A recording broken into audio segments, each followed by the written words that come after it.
10 News begins with breaking news. Police are looking for 3 drivers who ran over a man and left him for dead in Claremont. This happened on Claremont Mesa Boulevard near the 805, and the crash closed the street for several hours. Good evening. I'm Steve Atkinson. And I'm Kimberly Hunt. Our 10 News reporter Anthony Pura is live at the scene where you spoke to a friend of the man killed. That's right. They're staying at a nearby motel. Now, he told his friend that he was going to the store, then he was hit crossing the street. You can see that police are still out here, though it's a much smaller scene than we've seen all evening. Police say the man was not using a crosswalk when he was hit by a car, possibly dragged. Then 2 other vehicles ran him over when he was lying on the road.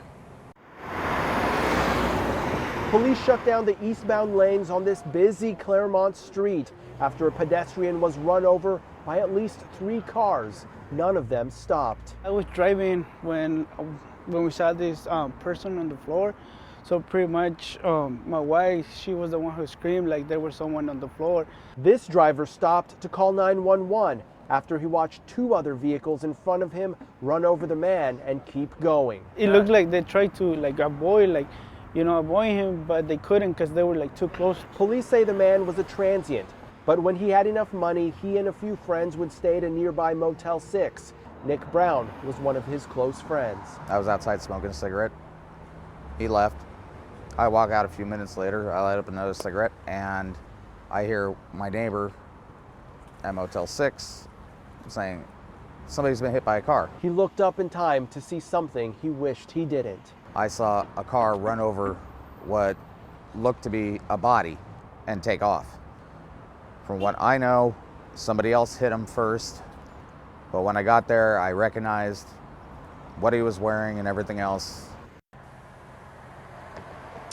Back out here live, police have vague descriptions of the cars involved. Police say the first one is possibly a Honda, the second one described as a white car, and the third one was a Jeep-like vehicle. If you have any information in this crash, you're asked to call police.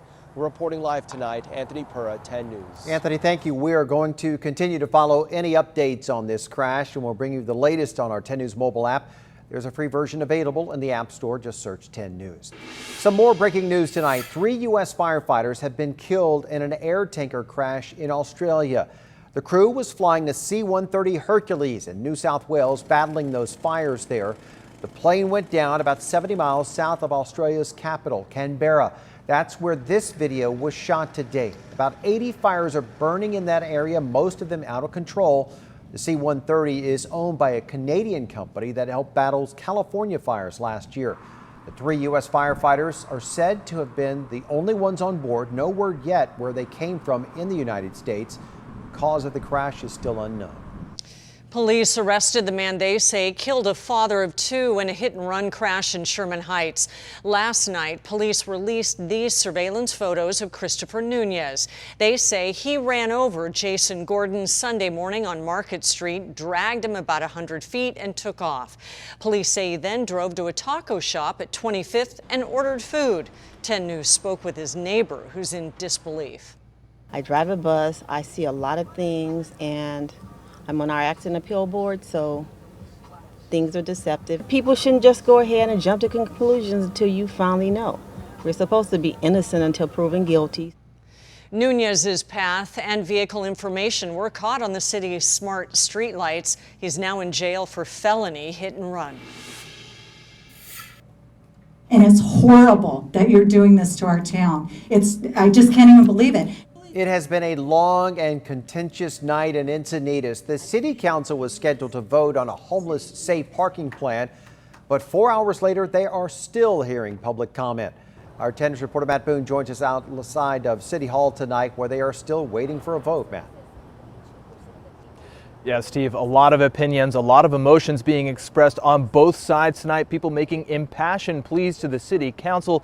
But still, as you mentioned, after this topic started around 7 o'clock, no decision made yet tonight. Outside, the different camps geared up with brightly colored stickers and signs. The council chamber too small to fit the crowd, which spilled out into the halls, people eager to have their voices heard. Yes, Poinsettia capital. No homeless capital. Stand your ground. Take our town back. The plan is to operate a safe parking lot on the Leash Tag Commons, an agricultural property on Saxony Road. It could fit up to 25 cars, which can park there from 6 p.m. to 7 a.m. Operated by Jewish Family Service, they argue the people living in cars are typically newly homeless and often have jobs or go to school. Those that aren't seniors are working during the day, they're taking their kids to school.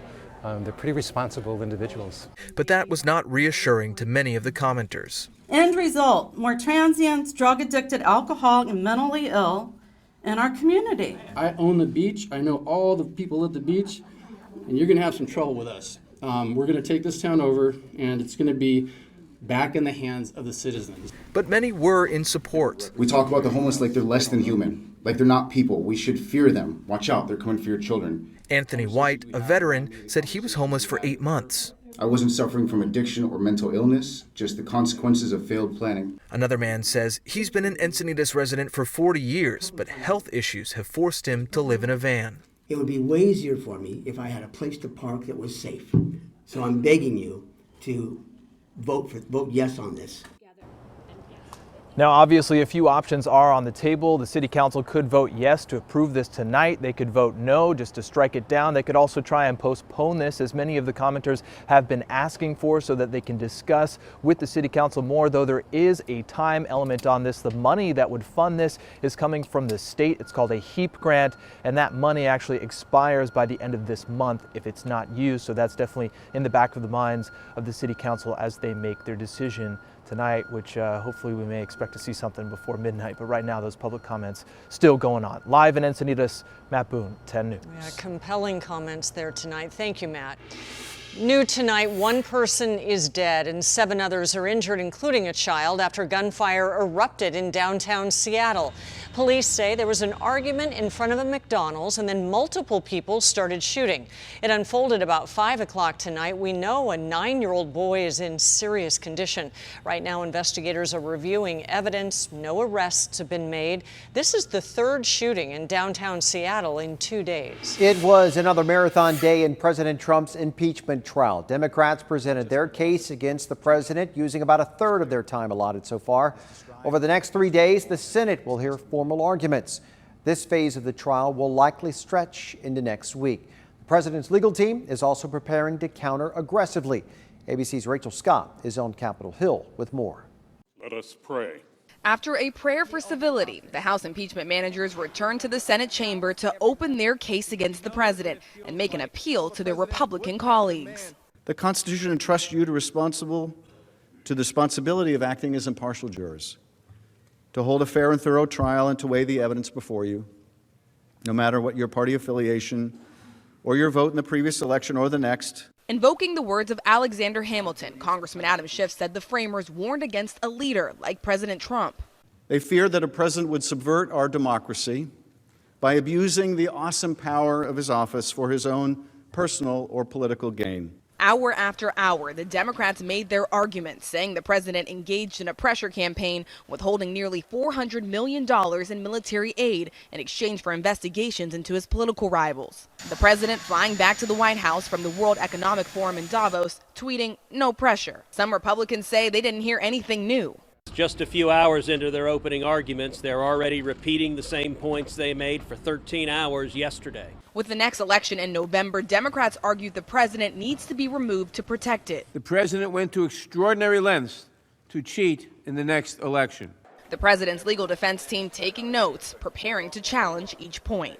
We will challenge aggressively the case that they're putting forward based on what we're hearing, and we also have an affirmative case that we're going to make as well. And looming large over the Senate impeachment trial is the question over whether or not witnesses should have to testify. Any vote on that front would only require a simple majority. Only 4 Republicans would have to vote with all Democrats to cross that threshold, and all eyes would be on a group of moderate GOP senators to see how they would weigh in. Rachel Scott, ABC News, Capitol Hill. America's first patient sickened with the deadly coronavirus is being treated in isolation. A Seattle man in his 30s got sick with the virus after visiting Wuhan, China. That's where the outbreak began. Doctors say he is in satisfactory condition. The virus has killed more than a dozen people in Asia and sickened more than 500 others.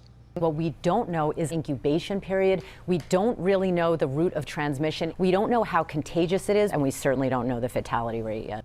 5 major airports in the U.S., including LAX, are screening travelers from Wuhan, and the World Health Organization will meet tomorrow to discuss whether to declare the virus a public health emergency. UC San Diego is trying to identify any students who may have been infected by the coronavirus.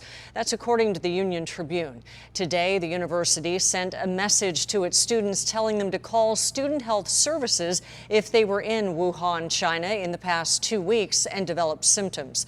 Roughly 5,600 UCSD students are from China.